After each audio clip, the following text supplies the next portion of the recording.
ಮಿತ್ರರೇ ನಮಸ್ಕಾರ. ನಾವು ದಿನನಿತ್ಯ ಕಾಣುವ ಒಂದು ಮೌನವಾದ ಆದರೆ ಅತ್ಯಂತ ಪ್ರಬಲವಾದ ಭಾವನೆ ಇದೆ. ಅದು ಯಾವುದು ಗೊತ್ತಾ? ಅದೇ ಅಸೂಯೆ.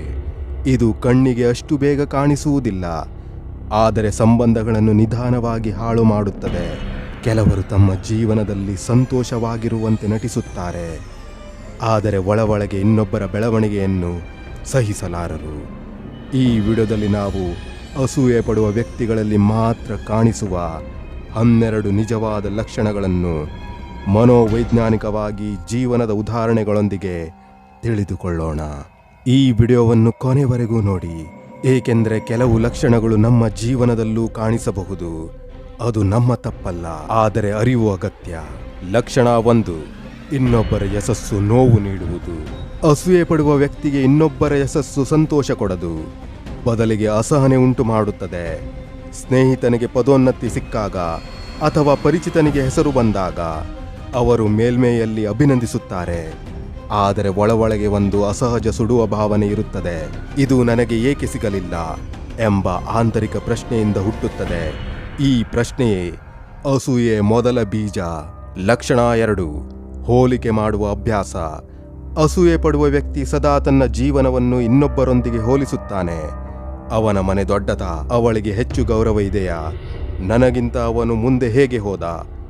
ಈ ನಿರಂತರ ಹೋಲಿಕೆ ಆತ್ಮವಿಶ್ವಾಸವನ್ನು ನಿಧಾನವಾಗಿ ಕುಗ್ಗಿಸುತ್ತದೆ. ಲಕ್ಷಣ 3, ಹೊಗಳಿಕೆಯಲ್ಲಿ ವಿಷಮಿಶ್ರಣ. ಚೆನ್ನಾಗಿದೆ, ಆದರೆ ಇದು ಹೆಚ್ಚು ದಿನ ಇರಲ್ಲ.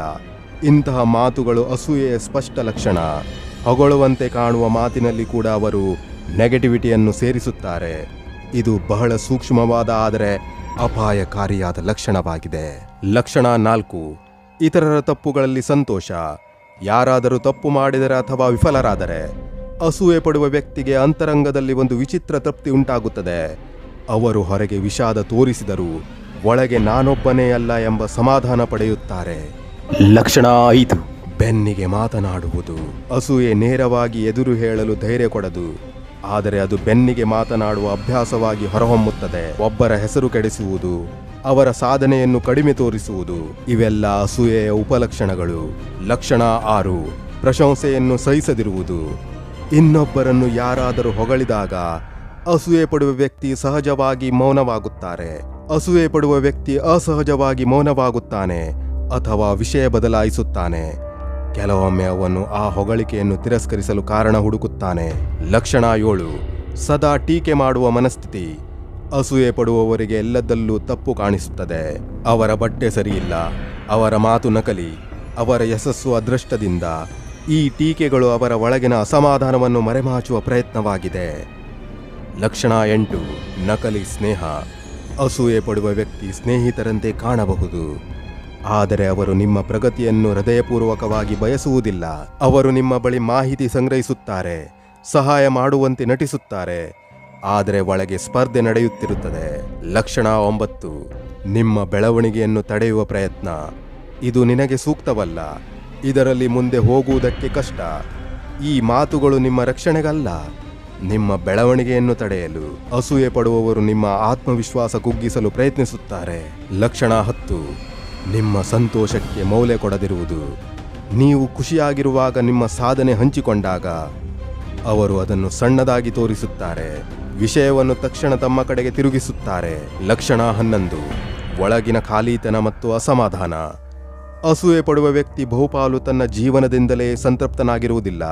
ಈ ಖಾಲಿತನವೇ ಇನ್ನೊಬ್ಬರ ಜೀವನವನ್ನು ನೋವಿನಿಂದ ನೋಡಲು ಕಾರಣವಾಗಿದೆ. ಲಕ್ಷಣ 12, ಬದಲಾವಣೆ ಮಾಡಿಕೊಳ್ಳಲು ನಿರಾಕರಣೆ. ಅಸೂಯೆ ಇರುವುದನ್ನು ಒಪ್ಪಿಕೊಳ್ಳುವುದು ಕಷ್ಟ. ಅಸೂಯೆ ಪಡುವವರು ತಮ್ಮ ತಪ್ಪುಗಳನ್ನು ಒಪ್ಪಿಕೊಳ್ಳುವುದಿಲ್ಲ. ಅವರು ಸದಾ ಕಾರಣಗಳನ್ನು ಹೊರಗೆ ಹುಡುಕುತ್ತಾರೆ. ಸಮಾಜ, ಅದೃಷ್ಟ, ಜನರು.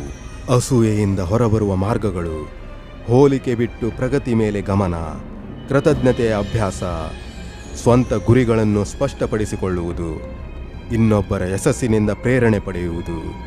ಅಸೂಯೆ ಮಾನವನ ಸಹಜ ಗುಣ, ಆದರೆ ಅದರಲ್ಲಿ ಸಿಲುಕಿಕೊಂಡರೆ ಜೀವನ ಸೀಮಿತವಾಗುತ್ತದೆ.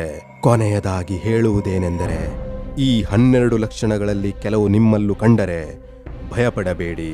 ಇದು ದೋಷವಲ್ಲ, ಅರಿವಿನ ಅವಕಾಶ. ಅಸೂಯೆಯನ್ನು ಗುರುತಿಸಿ ಅದನ್ನು ಪ್ರೇರಣೆಯಾಗಿ ಪರಿವರ್ತಿಸಿದಾಗ ಮಾತ್ರ ನಿಜವಾದ ಶಾಂತಿ ಸಿಗುತ್ತದೆ. ಈ ವಿಡಿಯೋ ನಿಮಗೆ ಉಪಯುಕ್ತವಾಗಿದೆ ಎಂದು ಅನಿಸಿದರೆ ನಿಮ್ಮ ಜೀವನದಲ್ಲಿ ಅಸೂಯೆಯಿಂದ ಮುಕ್ತರಾಗಲು ಇಂದು ಒಂದೇ ಒಂದು ನಿರ್ಧಾರ ಮಾಡಿ. ಇದರ ಸಂದೇಶವೇನೆಂದರೆ, ಇನ್ನೊಬ್ಬರ ಬೆಳಕು ನಿನ್ನ ಬೆಳಕನ್ನು ಕಡಿಮೆ ಮಾಡುವುದಿಲ್ಲ. ಮಿತ್ರರೇ, ಈ ಒಂದು ವಿಡಿಯೋ ನಿಮಗೆ ಹೇಗೆನಿಸಿತು? ವಿಡಿಯೋ ಇಷ್ಟವಾದರೆ ಖಂಡಿತವಾಗಿಯೂ ಲೈಕ್ ಕೊಟ್ಟು ಸಹಕರಿಸಿ. ಹೀಗೆ ಬೇರೆ ಬೇರೆ ರೀತಿಯ ವಿಡಿಯೋಗಳಿಗಾಗಿ ಲೋಕ್ ಡೈರೀಸ್ನ ಸಂಪರ್ಕದಲ್ಲಿರಿ. ಮುಂದಿನ ವಿಡಿಯೋದೊಂದಿಗೆ ಮತ್ತೆ ಭೇಟಿಯಾಗುತ್ತೇನೆ. ಅಲ್ಲಿಯವರೆಗೆ ಧನ್ಯವಾದಗಳು ತಮಗೆಲ್ಲರಿಗೂ.